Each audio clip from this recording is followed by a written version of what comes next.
Everybody, it's Oracle back here, and this next X-Men film,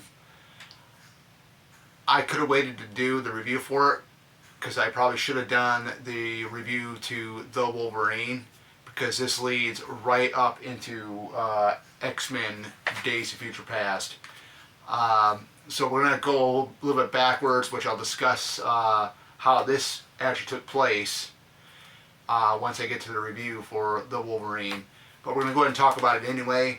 This is a combination of the original X-Men trilogy cast meets the first class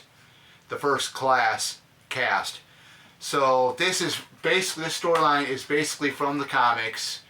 Actually, I think it's the only one out of the Fox X-Men films that really come kind of close to the story arc in the comics. It's very, very different because of the fact that, Hollywood, the writers are, or basically the writers are going to go ahead and, tweak things up differently. So this is the Rogue cut, because in the original cut, in the theatrical cut, Rogue is not in the film. It's Kitty Pryde who brings Wolverine back into the past, because Wolverine has to go back into the past to prevent a catastrophe with Mystique.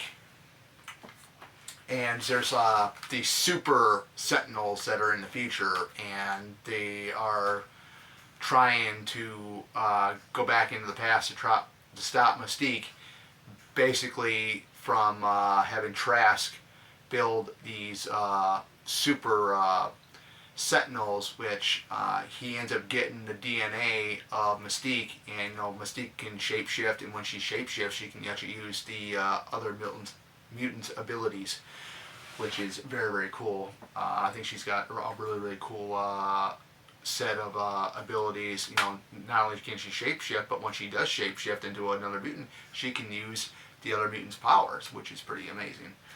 But anyways, the Rogue cut here is actually it's actually 148 minutes more. The theatrical version of it was 131 minutes. So it is good to see Anna Paquin back. I'm glad they came out with this cut. I actually did have just the theatrical version of it on DVD. I got rid of it, but I said, hey, the Rogue cut's coming out. Why not? Let's see this version of it. So this is basically more of a starring role for Mystique J-Law, and I think she did really good in this one. Definitely not my favorite of hers. I really liked her more in First Class, but other than that, it doesn't really make any sense, because when you go back and watch the original trilogy with Rebecca Romijn, it just doesn't, flow right, because this is set in the 1970s. When they go back in the past, they're in the future, also trying to fight off the Super Sentinels. And the Super Sentinels actually have the powers and abilities of every single mutant, so they can counter the X-Men's attacks. And it's really, really awesome with the special effects, what they did for this one. The Sentinels, when you get to go back in the past to see the Sentinels, they don't really look like Sentinels, but if you go back and watch X-Men The Last Stand, the Danger Room scene, when Wolverine gets tossed by, I think it's Colossus, and he ends up cutting the head off of one of the Sentinels in the Danger Room sequence, down comes a Sentinel head.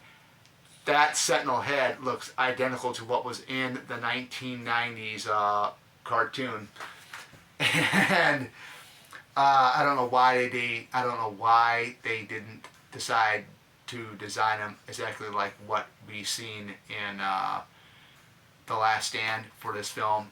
It's beyond me. I don't know.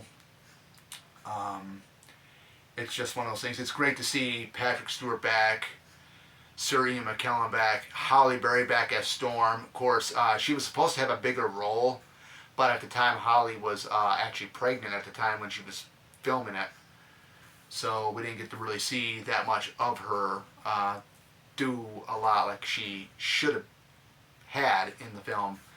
But it's always a blast to see Anna Paquin in these, even though that her character, due to the whole rights thing with the Miss Marvel, why you couldn't have her have the superhuman strength and ability to fly.